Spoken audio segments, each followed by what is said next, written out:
സഹകരണ മേഖലയിലും shopping mall നിർമ്മാണം അവസാന ലാപ്പിൽ. കൊല്ലം കൊട്ടിയം ഡ്രീംസ് മാൾ അന്താരാഷ്ട്ര നിലവാരത്തിലാണ് പണി കഴിപ്പിച്ചിരിക്കുന്നത്. നമുക്കതൊന്ന് കണ്ടു നോക്കാം.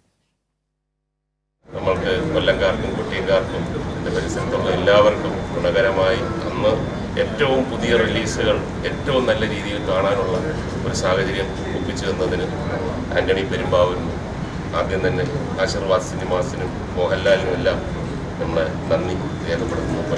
ആശീർവാദിന്റെ 3 മൾട്ടിപ്ലക്സ് തിയേറ്ററുകളുടെ ഉദ്ഘാടനമാണ് എം മുകേഷ് എം.എൽ.എ നിർവഹിച്ചത്. ശുഭു ബേബി ജോൺ, ആന്റണി പെരുമ്പാവൂർ ഉൾപ്പെടെ ചടങ്ങിൽ പങ്കെടുത്തു. ഇനി മാളിനെക്കുറിച്ച്.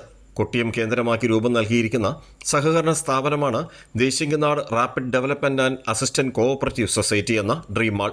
സഹകരണ ബാങ്കുകൾ, സഹകാരികൾ, വികസന വിശ്വാസികളുടെ സഹകരണത്തോടെ തുടങ്ങിയ സംരംഭം ഒരു പഞ്ചായത്തിനെ പുരോഗതിയിലേക്ക് നയിക്കുന്ന വികസനം യാഥാർത്ഥ്യമാവുകയാണെന്ന് ഡ്രീംസ് പ്രസിഡന്റ് ഫതഹുദ്ദീൻ കൈരളി ന്യൂസിനോട് പറഞ്ഞു.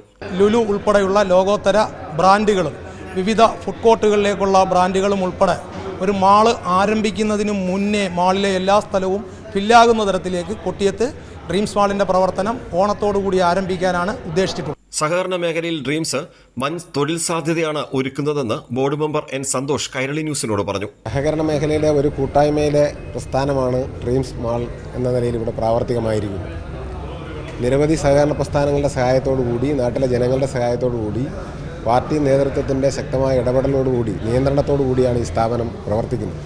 കൊട്ടിയം നഗരഹൃദയത്തിൽ ലുലു ഉൾപ്പെടെ പ്രമുഖ അന്താരാഷ്ട്ര ബ്രാൻഡുകളുടെ വൈവിധ്യമാർന്നതും പുതുമയുള്ളതുമായ ഷോപ്പിംഗ് അനുഭവം സമ്മാനിക്കാൻ ഡ്രീംസ് തയ്യാറായി കഴിഞ്ഞു. രുചി വൈവിധ്യങ്ങളുടെ ലോകത്തെ പ്രമുഖരെ ഉൾപ്പെടുത്തി വിശാലമായ ഫുഡ് കോർട്ടും fashion store, make over studio, conference ഹാളും എന്നിന് ഫ്ലാറ്റ് സമുച്ചയം വരെ ഡ്രീംസിന് സ്വന്തം. ഒരു സഹകരണ പ്രസ്ഥാനത്തിൻ്റെ കരുത്തിൽ അങ്ങനെ കൊട്ടിയവും വളരുകയാണ്. കൊട്ടിയം ഒരു നഗരമായി മാറുകയാണ്. ക്യാമറമാൻ അയ്യപ്പദേവനൊപ്പം രാജ്കുമാർ.